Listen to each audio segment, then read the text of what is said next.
Good evening. How are we doing tonight? It is Thursday night, Friday Eve, as I like to call it. Man, I'm looking forward to the weekend. It's been a really good week, though, I have to say. And we are into IPv6. Yes, I'm so glad. And man, I've actually been coasting through some labs here already. I got packet captures. I've checked off a number of boxes on my. Oh, thank you, show. Yeah, I got tired of that old one, and I need to fix it up a little bit where, flashes up a logo or something, but appreciate that, buddy. Hope you're doing well in your labs. Yeah, so I started this morning with the IPv6 portion of the INE workbook, and it went great. In fact, I'm going to pull up the workbook now. I've got some duplication here. And I was really happy, man. I just really enjoy IPv6. I don't even know why I like it so much. I just do. It did present a challenge, though. I did get stuck on one point. And an article I posted on Twitter, there's an article from Denise Fishburne that rescued me. Folks, I was stranded. I was like on the boat, water's coming in. The boat's starting to go underwater. I couldn't get water out quick enough. I mean, I was sinking fast. And she threw me a lifeline with one of her blog posts. And it's interesting, and it has to do with the solicited link local solicited multicast address. Lost a few frames there. Not sure why. And I don't know. I was really having trouble with that solicited node multicast addressing. This is her link. It's actually a 7-part series. And I went back just for fun. This is part 7 where she gets to it, but she leads into it. But really, once I got to just part 7 and a certain portion of it, it was like, boom, I got it. But I forget which lab it was. It had to do with auto configuration. Yeah, this lab. So as you all can see today, I've already knocked out 5 of these labs. They were pretty easy until I got to this one. And the point of contention was, how does one router learn the MAC address of the other router for a particular IPv6 address without ARP, right? Because of course you don't have ARP in IPv6, and you could have multiple IP addresses on a single interface, IPv6 addresses on a single interface, right? I mean, you could have tons. So for a particular IPv6 address, how does a neighbor router learn, or neighbor host, learn the destination MAC address? And that is where the solicited node multicast comes into play. And this is a great explanation of it. I have one packet capture. I don't know if I've uploaded it yet to where I could sort of walk through it, but let me see if it's in the PCAPs folder yet. What date was that? Yeah, today, IPv6 neighbor discovery. Of course, we're talking about neighbor solicitation and neighbor advertisements, right? And actually, what was confusing me too is so what I did is when I got confused, I said, okay, I'm going to take 2 routers. I'm going to PCAP both sides. I'm going to bring the interface up, and I'm going to watch each packet and in what order the packets are sent. And I want to figure out, because I'm not getting it, I want to figure out how it gets that Ethernet address. And so this is the result of this series of packets here, is a result of that experiment. And what was confusing me is a multicast listener report message. That really has nothing to do with the process. But it was using this destination FO2:16, a multicast address destination. But this is part of MLD. This really has nothing to do with... So I'm actually going to take these out. of this PCAP, we're going to do all not selected. Yeah. And we're going to mark these.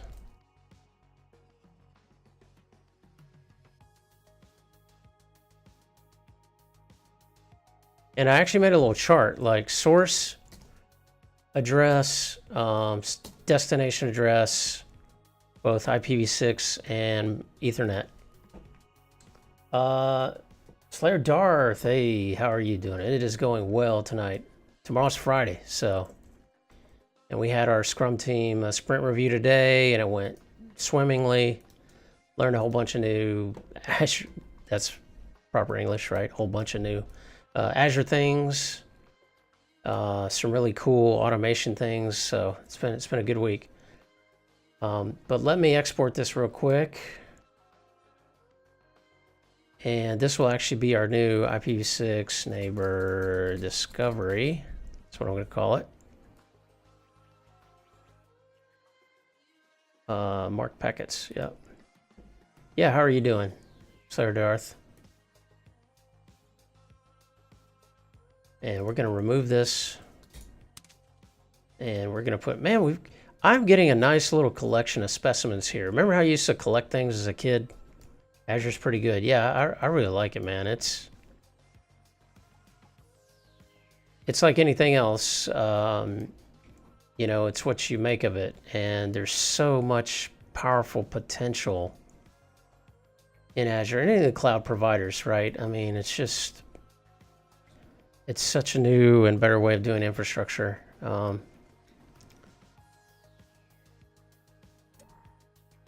right, so this is our neighbor discovery. Not too bad. I've been busy working on some side projects for work. Cool, cool. Yeah, so here's a neighbor solicitation, and as you can see, it's sent using this. And now I knew about this special address. This is the solicited node. It is multicast because it starts with FFO2. But I just didn't know how it worked. And I read networklessons.com. I read Wikipedia. I read a couple other blogs. And I was getting a little frustrated. I still wasn't getting it. Which surprised me. Normally Network Lessons breaks it down, but it got to a certain point and then it just kind of stopped. Then I found that blog, and man, it was detailed, graphical. It explained from start to finish how the process works. And I was like, I got it. So beautifully written blog by Networking with Fish, Denise Fishburne. I tweeted to her. I was like, thank you so much. So anyway, I get this now. I know how this works. Slayer Dart also found a cool YouTube series on a Windows system administration using PowerShell. So I've been going through that. Also trying to figure out how to program with streamers that I follow who do live tech shows. Did one of their projects. Okay, cool. Yeah, we did a PowerShell project this week where we used Azure Automation. And we had a run book that we created that was, you know, a PowerShell run book. And it was triggered by Event Grid. So you could basically take a piece of information. Let's say you wanted to change something in Active Directory, right? So you could create a JSON file. We haven't figured out how we're going to feed it yet. But right now you'd use a Postman or something like that to create a JSON, fill out the fields, send it to this Azure endpoint. A logic app, which goes to like Event Grid, and you can have multiple subscribers to that Event Grid to do something with that JSON information. And in this case, we have Azure Automation and a PowerShell, which is subscribed. So Event Grid sends the data to the runbook, and it runs a PowerShell against that data. It's pretty slick, man. And it's most of the ideas were from one of the developers in our group, like a coder. Let's see. Ooh, good chats. I love the chats on Thursday night. Also trying to figure out how to program. Sure. Can you share that link again? Absolutely. By the way, folks, these all the links that I share on every stream, because sometimes I want to go back and find them. I have a GitHub repo with all these agendas, so I keep them here under the streaming agendas repo.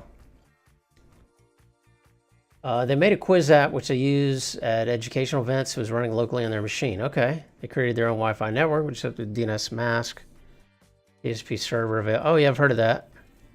So event attendees just connect to the network access site. Oh, that's cool. That's cool. Although you probably know about DNS, just very little. I haven't really used it much, Slayer Darth. Just have really heard about it. And you're welcome, Netizen47. No problem. So yeah, this is what explains this address, how it's calculated, and how we get this. You know, that way the other router knows what to advertise, etc. So it's really good stuff.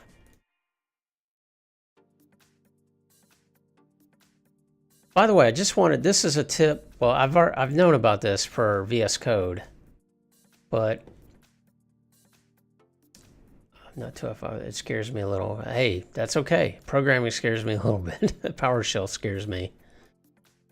But yeah, I learned this really cool thing. As many of you may know, I switched a good while ago to using Visual Studio Code, which is free from Microsoft, as my default text editor. It is my default. Right now, all my networking chain scripts.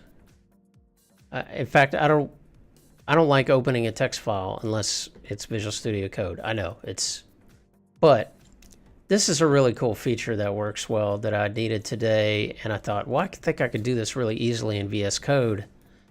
But I found out that so I'm moving into IPv6 labs, and there's a blogger who provided a link to all of the INE config files for, INE labs on using iOS or viral images, IOSV images, which is awesome. I mean, it's such a time saver. But I found that some of them were wrong. Some of the interfaces were incorrect. So I was like, okay, how do I fix this? And I don't want to search each individual file, right? So VS Code has a real cool feature where you can just search. Well, first you can open a folder instead of just a file, right? So I could do this, for example. Visual Studio Code has so many powerful features, man. So I can just open this folder, right? This is particularly useful if you are working with a repo, which I am in this case. I have a GitHub extension or Git extension. And so now I can search in all these files if I want. So let's say we want to find in files. It's a little different on the Windows version, but basically now I'm looking and all that, and I can use regular expressions too, by the way. It's cool. So let's say we want to look at everything related to RIP. So these are all the streams where I talked about RIP, on September 9th, October 10th. So I can go back to that video if I want, or to the agenda and, review that material if I want to. But I can also replace. So that's what I did. Everywhere it said Gigabit Ethernet 1 dot, I replaced it with Gigabit Ethernet 0/1. And it fixed like 100 instances of that, like in one fell swoop. I know other tools do that, but I thought it was cool that that is included right there in Visual Studio Code. Oh yeah, that shows you your changes from the last commit. What I'm trying to work out is how they provision a Wi-Fi network, as obviously they're moving to different venues each time. Presumably they just turn their laptop into a hotspot. Could be. There's a lot of ways to do it, especially, I mean, you could create an ad hoc wireless network if you just want to run an app on a local computer. Yeah, there's potentially a lot of ways to do that. Close folder. And let's go back to our agenda.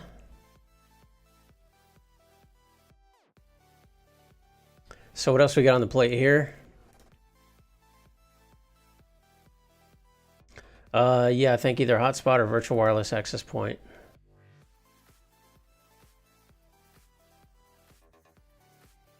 IPv6 font, yep, did that. So now we're on labbing, and where I'm at, as I mentioned, I got through these 6 labs. I'm already to RIP, which is cool. RIP NG, RIP, I guess, next generation. So I'm on this lab. I've actually got the lab locked and loaded here, running out of, excuse me, out of Azure.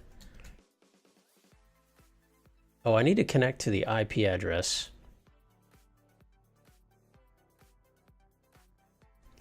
So just a little caveat, if you're running on the Mac, I can use this command here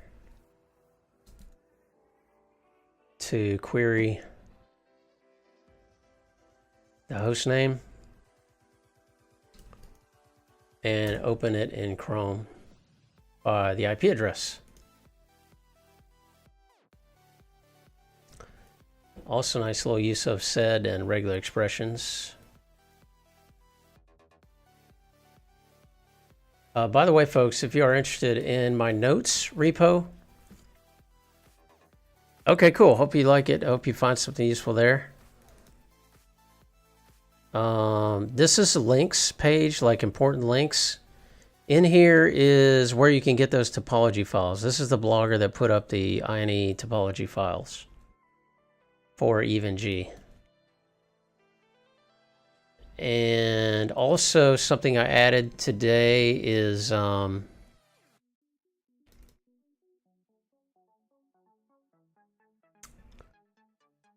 may not have posted it yet. Regex tricks. There's only one in here. This is how you do an OR on a show command using a regular expression. But I'm going to be adding to that. Since you can run JS on, get it. Why not use JS to call a Twitch API and get a list of networking streamers by tags, etc. You know, I was actually worked on that a little bit on Saturday. Not that particular thing, but when I start a stream, I have like 6 or 7 steps that precede it. So I do a post on Discord in a particular channel. I also do I update the title in Twitch, and I was looking at the Twitch API on how to automate that a little bit, like come up with my title and then publish that everywhere it needs to go. Update the title here on the stream. I also, something else I want to be able to do is after a stream is over, I upload to YouTube, right? And YouTube has an API as well. So I'd like to be able to upload, and I put this in the title, the YouTube. I mean, right now I do all that manually. It doesn't take very long, but I want to learn. So this is some of the kind of things I'm learning to do now. And yeah, I would love to automate that, make like a little, you know, before stream, after stream, and just automate some of those menial tasks. I actually even created an API key for the Twitch API. I just haven't done anything with it yet. You know, the problem is I'm studying for a really difficult exam that I want to pass soon, and it's hard to find that time. I don't really stream much. Can you not set OBS to automatically upload to YouTube? Possibly.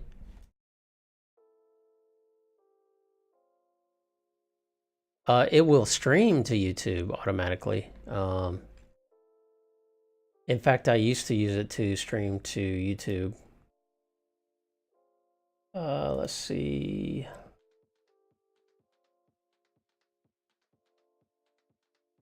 Yeah, for your recording path, it only allows you to select a folder. If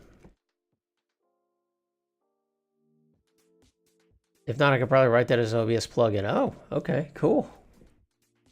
Player Darth. Yeah, man, that would be really cool. I mean, you're welcome to, like, if you were to come up with a concept and, you know, post the code on your own GitHub, I would definitely try it out and even contribute if I could contribute something to it.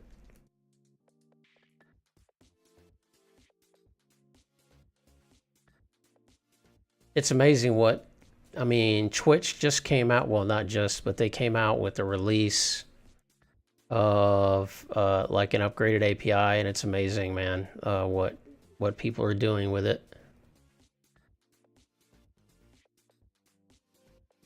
I think there should be like a, I don't know. I don't know what kind of software is out there for streamers. Well, now Streamlabs has their own version of OBS, because I know OBS is open source. Streamlabs has their own version, but it doesn't run on the Mac. Streamlabs OBS. They don't have a Mac version yet. I do want to use that. Yeah, absolutely, Sir Darth. Very, you know, niche groups can come together.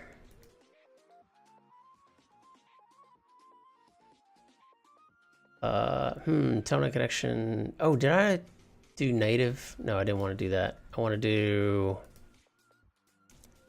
log out. I want to log out in HTML. Console. Yeah, let's play with RIP, folks. Let's be honest. Let's hear channels such as just programming streamers on Twitch don't tend to track the same viewing figure. Yeah, exactly. Yeah, I am not trying to make money on Twitch for sure. This is not about that at all. It's very niche. In fact, I had a friend, and he was also a coworker at the time. He was like, "Man, maybe you should do a CCNA channel. You'd probably get more viewers." I'm like, I appreciate it, but that's not really the point for me. Like, I'm just sharing my journey, right? I'm just vlogging the journey and meeting up with other people who are studying the same thing. I've met so many cool people through this community that I've gotten to know and become friends, and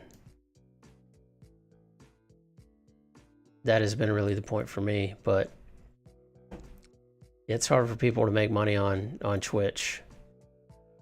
I'm sure it's really hard. It's also satirization of society.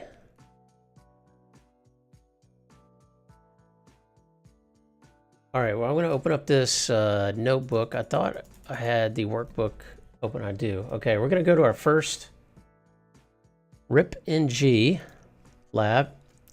And I honestly do not remember much about how this works, but it says basically our requirements are we need to enable it. Let me open. Oh, it is open. It's open twice now. Let me open the lab topology, which is on this page.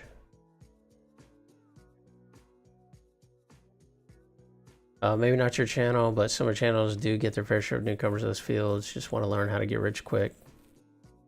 Oh, yeah, I'm sure. Exactly. Got to put in the work, man.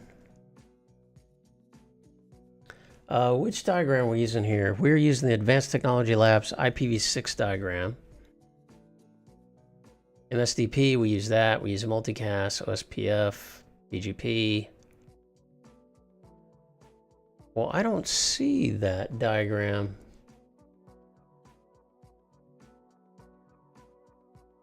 Advanced Technology Labs. Maybe it's here.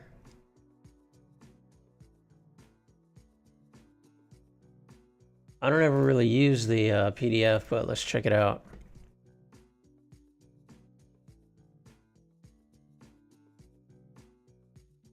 Does it have a title? Oh, BGP, OSPF multicast.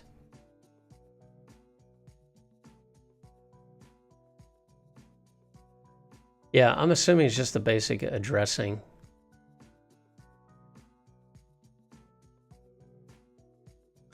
So we'll go with that. And enable RIP and G on the VLAN 146. So that's this segment here. So we're talking about routers 1, 4, and 6. And we need to use the unique local space. But actually, we get huge numbers of people who just want to use the latest trending frameworks, libraries, technologies, rather than learn the core concepts. Yeah, gotcha.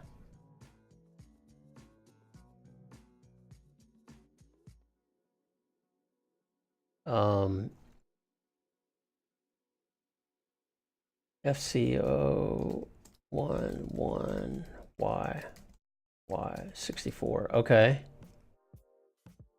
Oh, new loopback interfaces. 100. And we want to advertise these into RIP. Here's one example, web dev streamer following Twitch. He was asking on a Discord channel for recommendations to cheap VPNs on the browser for another IP. Oh, yeah. Yeah, just general tips.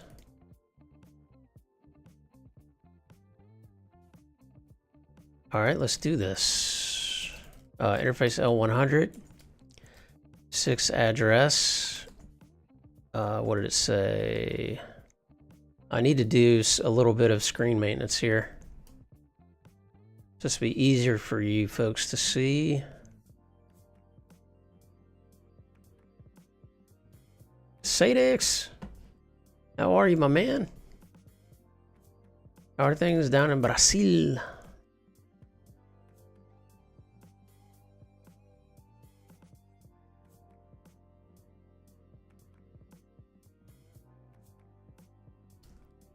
IPv6 address FC0011. This will be 464. And over router, oh, not router 5, no, router 1. We need to boot him up.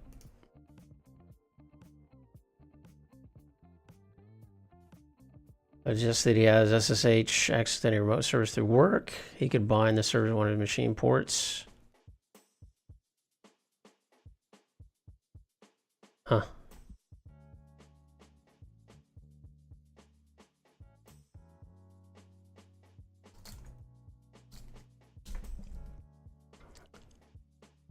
Yeah, I don't know what he was wanting to do, hiding his IP, but hijacking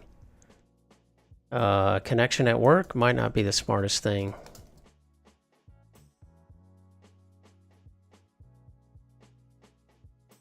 Address.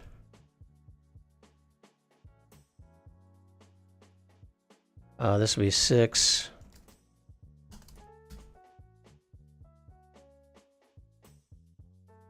What we're gonna have to do to get the loopbacks advertised is we're gonna have to definitely. Okay, it does say that. It says enable it on those interfaces.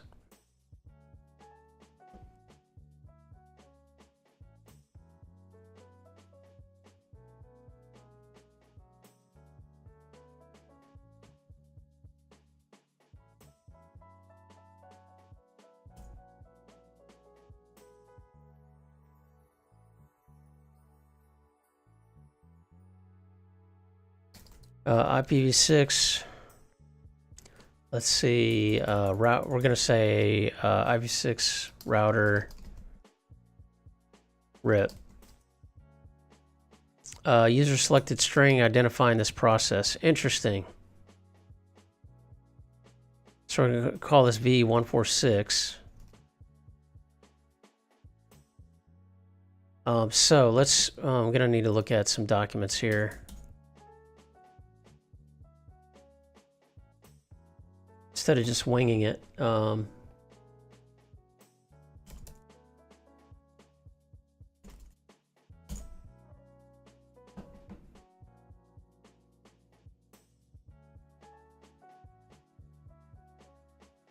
Yes, Casadix Rip NG, my friend. I already got through 5 IPv6 labs earlier today.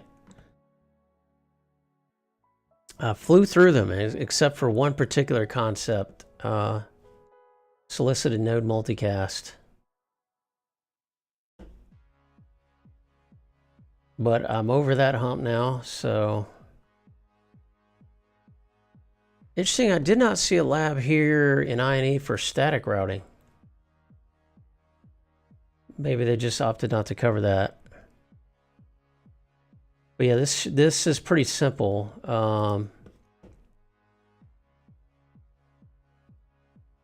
Okay, it looks like you have to do... So you do have to create a named global process. IPv6 router rep v146, but you can't enable it on the interface. So I think we could do... Yeah, notice there's no network command here. So you have to go to the interface. 6 rip v146 enable. We also have to do IPv6 unicast routing, of course.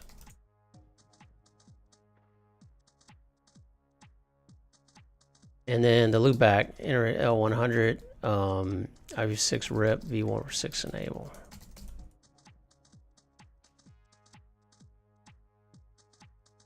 Oh, did I not create it before? Show IPv6 interface brief.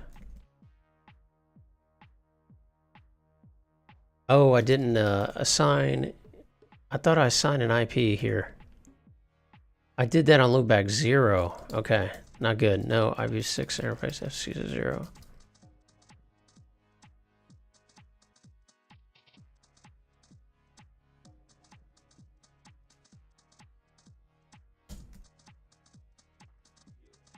No, IPv6 address. FC 0 1 1 4 4. Yeah, I just applied it to the wrong one.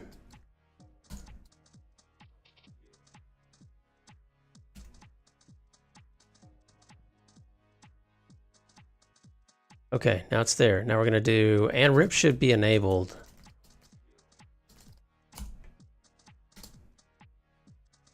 Okay, good. So notice we have our link local, and we also now have our unique local. So show IPv6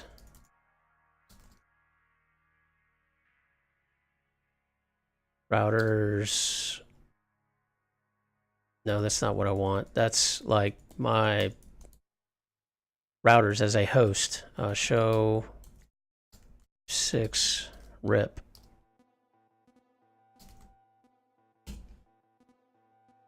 Rip process B146, port 521, UDP port 521. That's right. Multicast group FO2:9, PID 100. Show IPv6 protocols. Thank you, sir. Administrator distance 120, max path 16. Interesting. Split horizon is on, poison reverse is off. Default routes are not generated. Periodic updates. Interfaces. Loopback 100 is not there, so I didn't enter it there yet. But yeah, because I could do, right, show IPv6 rip database. IPv6 interface, GI0, L100.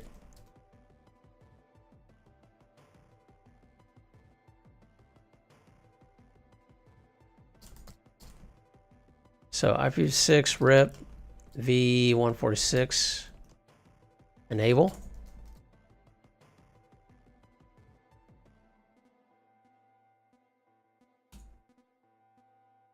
Okay, it's now enabled there. So let's move, let's hop along to router 6. Interface GI0 146. Well, we got to create the global process first, right?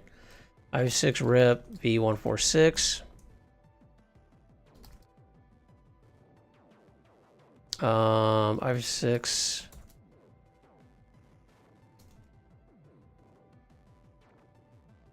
rip v146.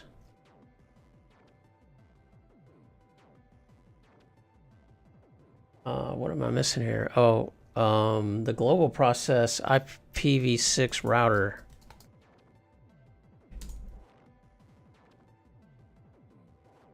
Rip. Yes, it has been a while, folks. J01146, IPv6. Well, yeah, IPv6. Rip. Hey, finding Nemo. We found Nemo. Network mobility. Forgot about that. IPv6 rip v146 enable. Interface L100. IPv6 address FC00 1166. IPv6 rip v146 enable. So we should get some adjacencies now. Let's fire up the old Wireshark and look at our rip ng advertisements.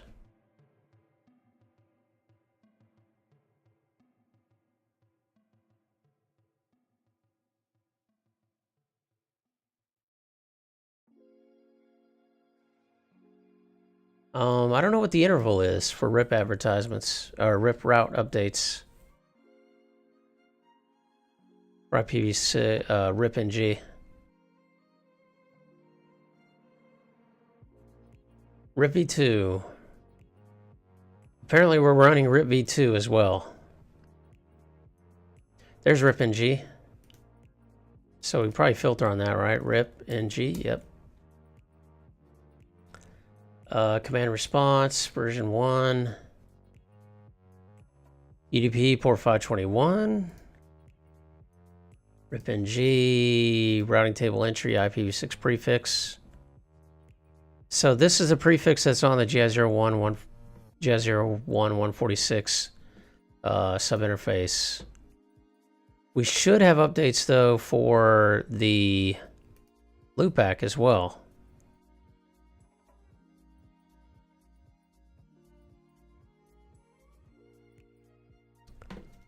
All right, we're going to go back around and just configure router 1, 6, unicast routing.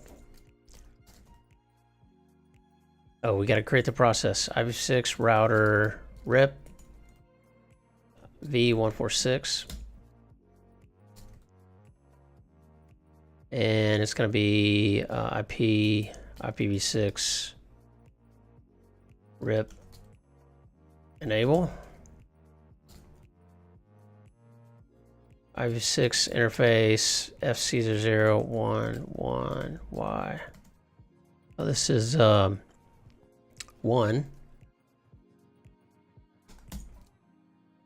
IPv6 address FC001111. And IPv6 rip v146 enable.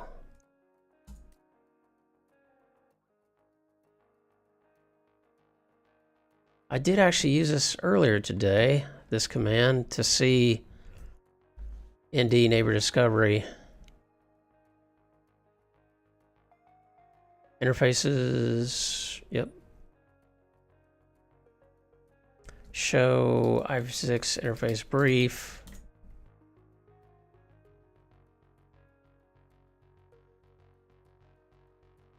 Okay. And then loopback 100.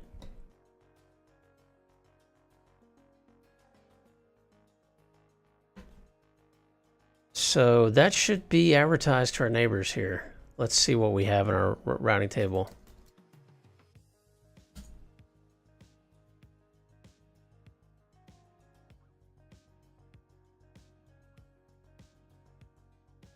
Rip. Oh, we're not learning the loopbacks. Why is that?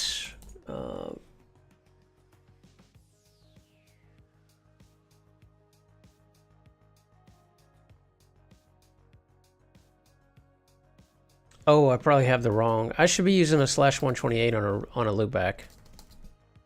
That's the problem. The instruction says this though.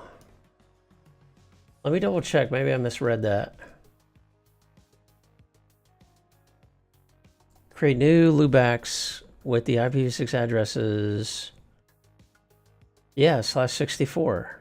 It wants me to use a /64. Let's look at interface. Let's look at loopback 0.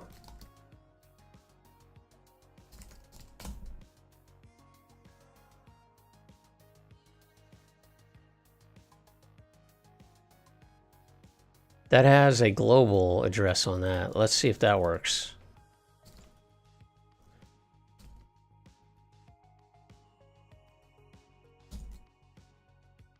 Show IPv6 rip v146 next hops. Okay. Oh, you know what? Did I not capitalize somewhere?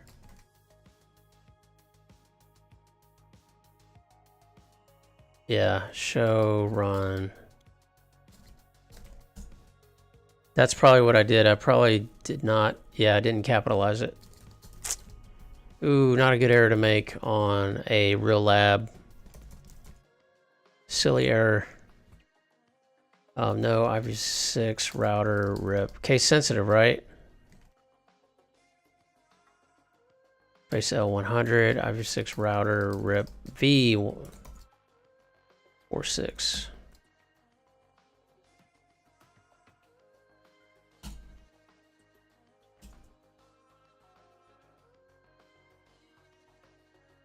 Still not seeing it. Show.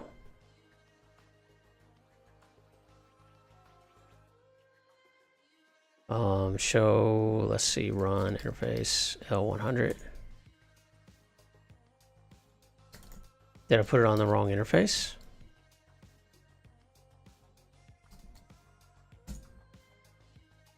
Probably.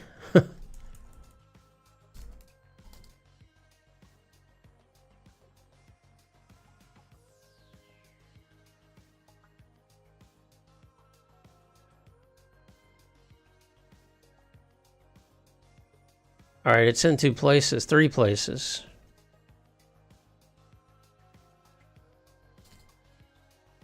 I bet I put it on, yeah, I did, loopback 0.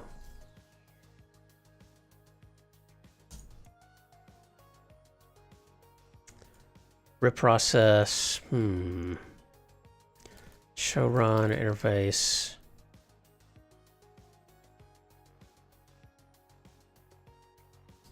Okay, everybody watch me. Interface L100.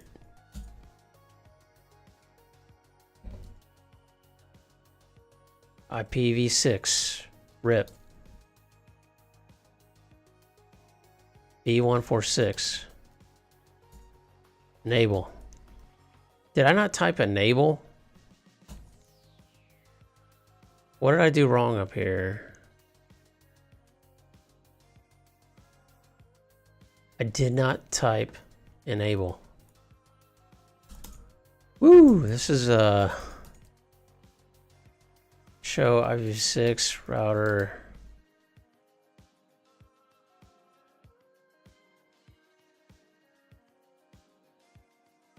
Just getting familiar with the commands, isn't it? Okay. I know I'm not crazy, right? IPv6 rip v146 enable.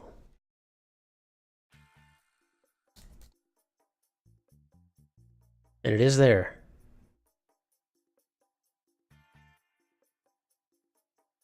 I wonder if I have to enable IPv6.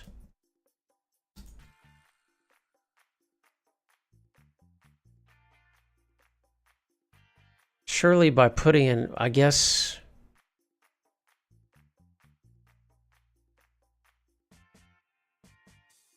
It's still not there. Show run interface J01146. Okay, it works there. Is there some special command for a loopback?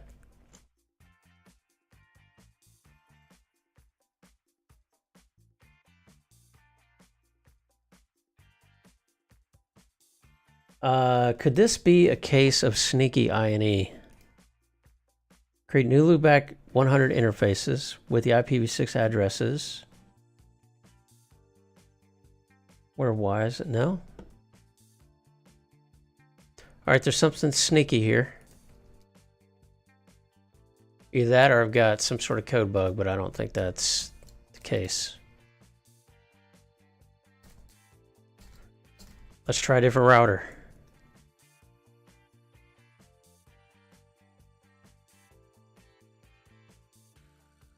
Well, that might not qualify as the next hop. Maybe. Show IPv6 route rep. Is he learning any? Okay, hey, whew. He is learning a route. Yay. Is the interface down?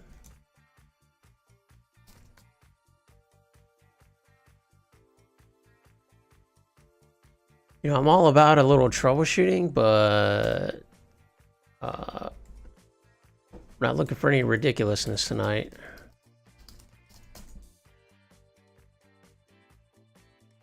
Why is that interface administratively down on this router?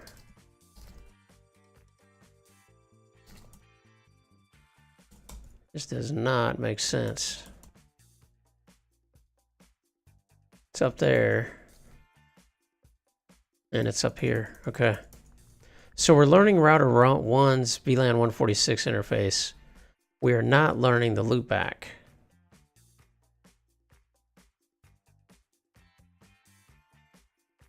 Yeah, let's just try another router.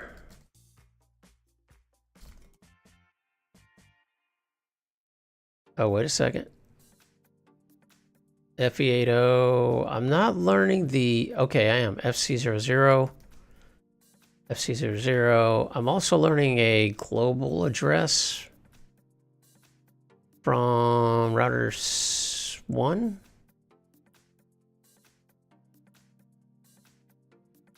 Router 6.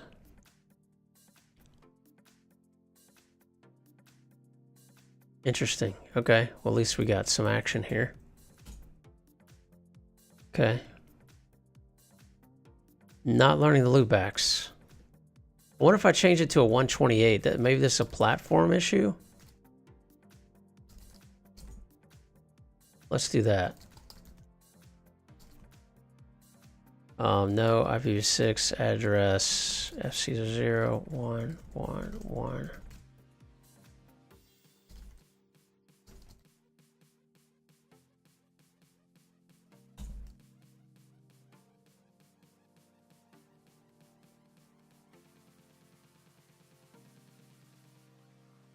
Someone please help me understand this. Do show run interface L100. How can that be in use? I asked it to remove this interface. Do I have to use uppercase? I don't think so. All right, let's try the same command.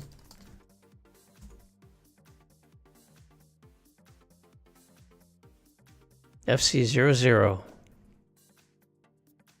colon 1 colon 1 colon 1 colon 1 slash 64.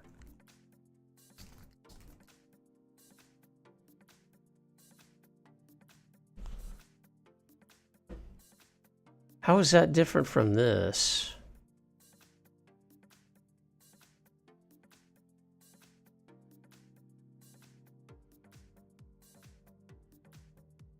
I'm very confused. This behavior is not... So I did a no, and the exact same command. Then I tried to enter this, and I look back at the interface, and this address is there.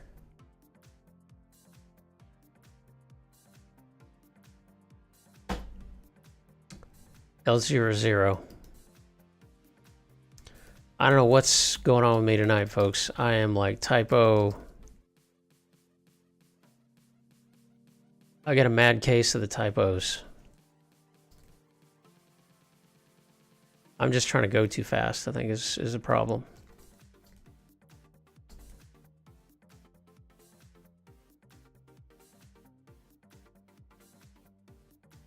Let me try that 64 again. and then IPv6 router, rip B146.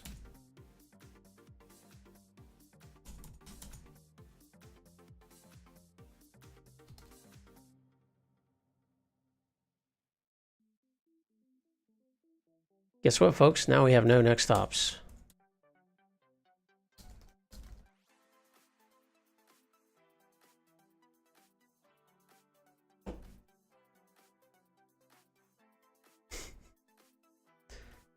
Because lowercase. My gosh, that's killing me. It's killing me. Okay.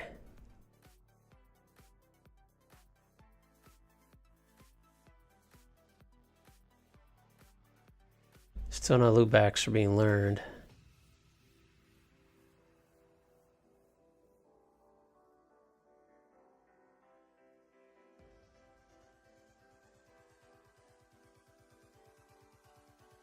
Yep. Okay, I'm just gonna look at the when I do a cost benefit analysis of me sitting here trying to figure out why a loopback doesn't work versus just looking at the answer in the workbook, doesn't really pay off.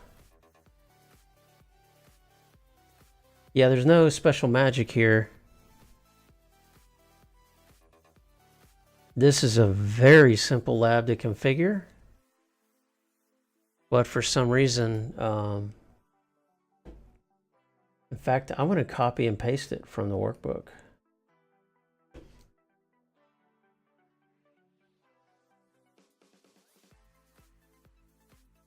This is right from the workbook, folks. That's only locally significant, the name.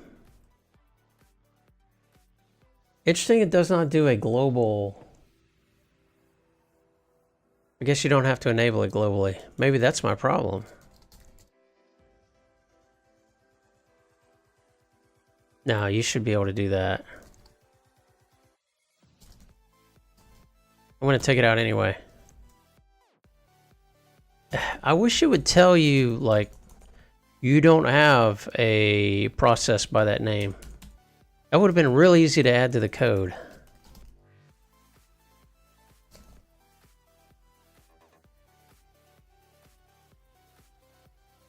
Okay, so it's completely wiped that out. That's cool. All right, let's paste. No, because we have to enable.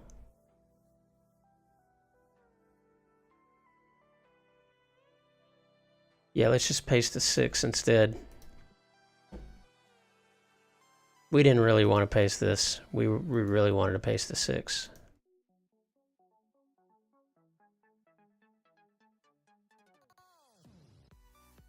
Okay, it doesn't like the... Okay, yeah. This is an example of what I had to change.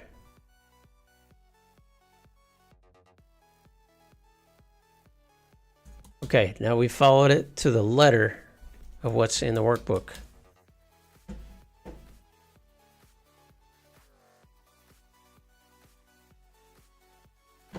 At this point, we're doing... This is... My sanity is at stake here. I'm quickly losing sanity. I don't want to do that on a Thursday night. Going into the weekend. I'm going to need my sanity. All right, so what we're going to do is show IPv6 protocols. Look, it even says here that it's running.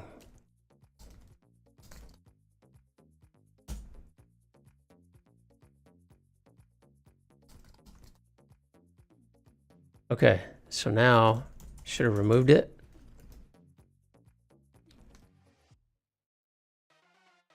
Paste. Okay, cool. So now we should get...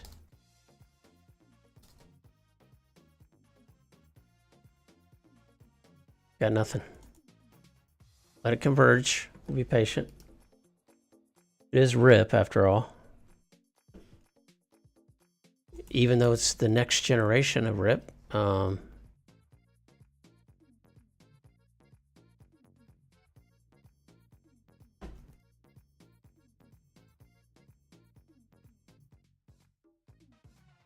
Show IPv6 router rep.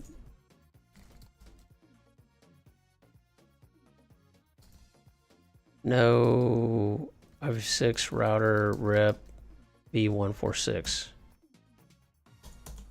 You totally let me just type that and it did nothing on the router. Thanks. Thanks, parser. Appreciate it.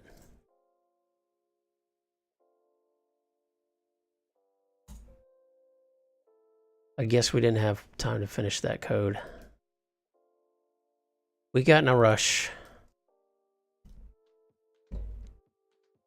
Didn't really test that part of the code too much. You know, nobody's going to use this, right? Who's going to use it? Why test the code? You're not going to use this stuff. Maybe we are. Show IPv6 route rip. Hey, look, we still got no loopbacks. Go figure.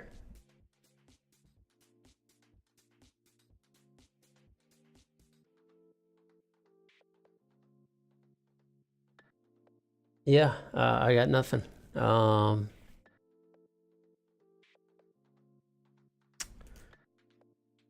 loopbacks.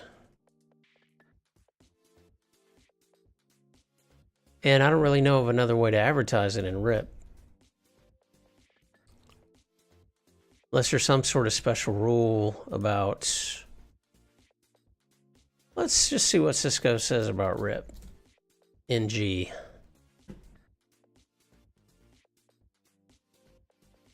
Oh man, I can't believe an hour has gone by on this one lab. Well, I've been gabbing a lot, so like normal.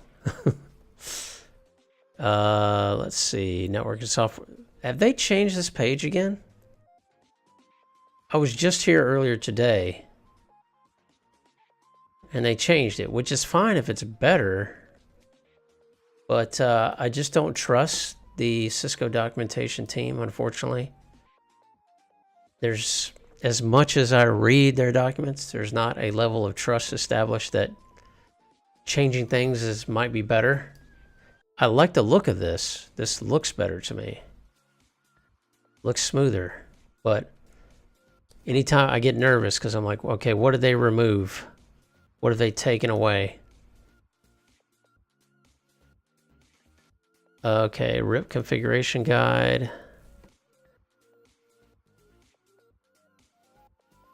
All we really have is a BFD for RIP v2 and IPv6 RIP and G VRF aware support. Pretty scant under the config guide. Maybe there's something under technology.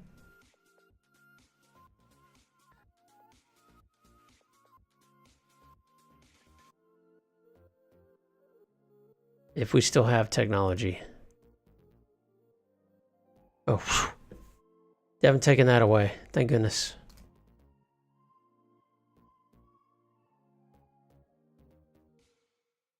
Also, you notice like basic normal sort of functionality on HTML sometimes does not work on Cisco's page.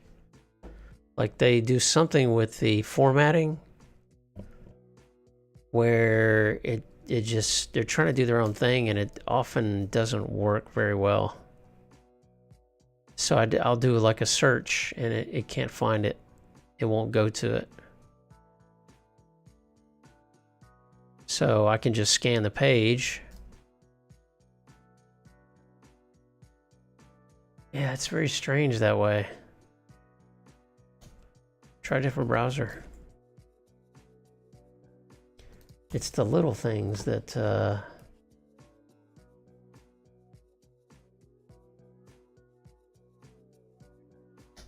Is it still loading? Yeah, see...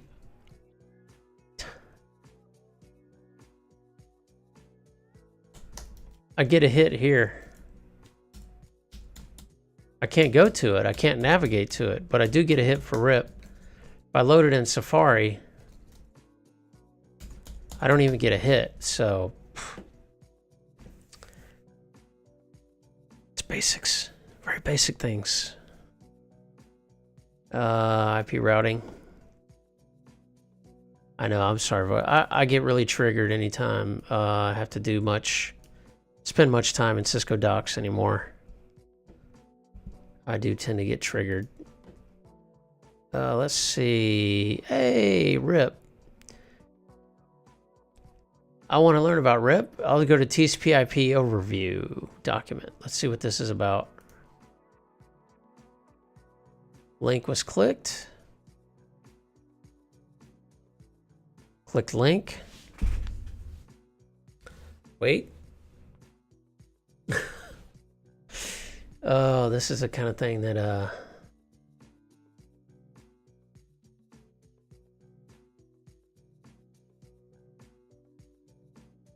Internet routing protocols. Okay, what does this link actually go to? Let's take a look here. So either this link is dead or they have... I don't even know what to say. Like, there is a link here.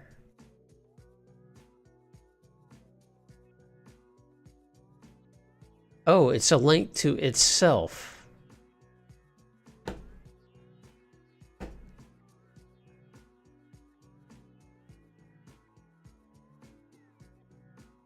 Yeah, it links to itself.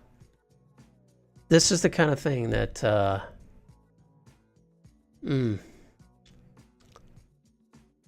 So, that was pretty much a waste of a few minutes that we'll never get back. Anyway, so loopback's not working.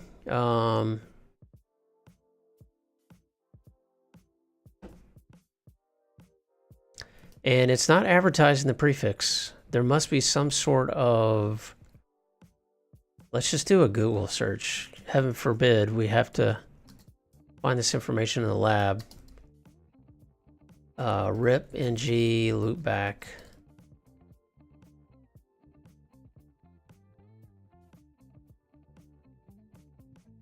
And we're down to looking at Wikiversity pages.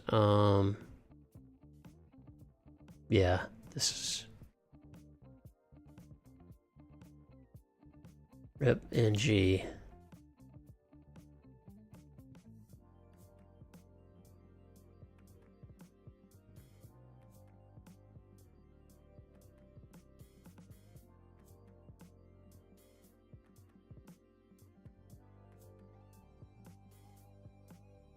Oh, configuration examples.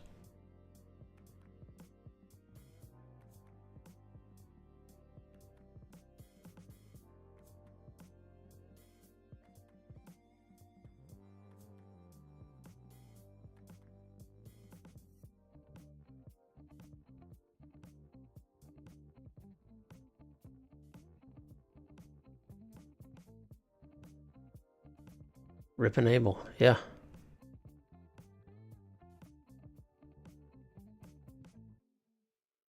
Did I try /128? Did I ever get that far? Let me try it. We'll create a completely new scope here. FC00 100 100. No, we'll do 1 IPv6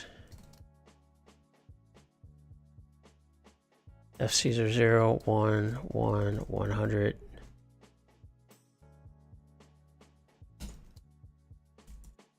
Okay, show IPv6 interface.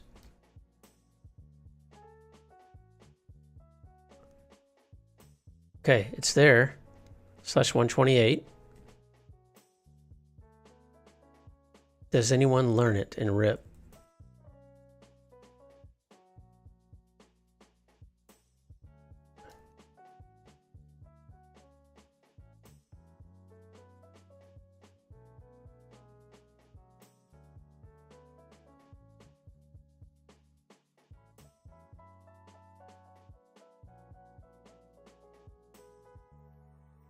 Oh yeah, because I copied the configuration.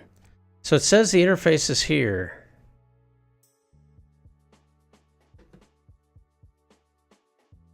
under IPv6 routing protocol, show IPv6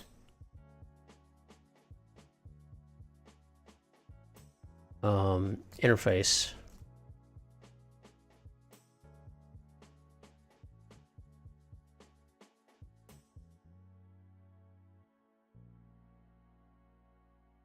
Outer rip.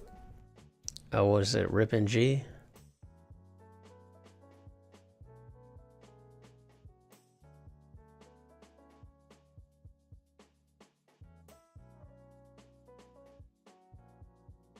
IPv6 rip.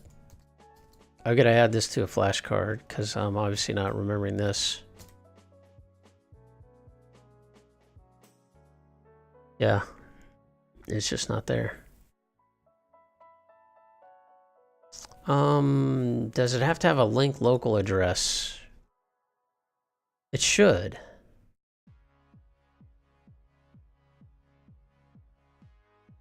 Yeah. It has a link local address, so I don't know, folks.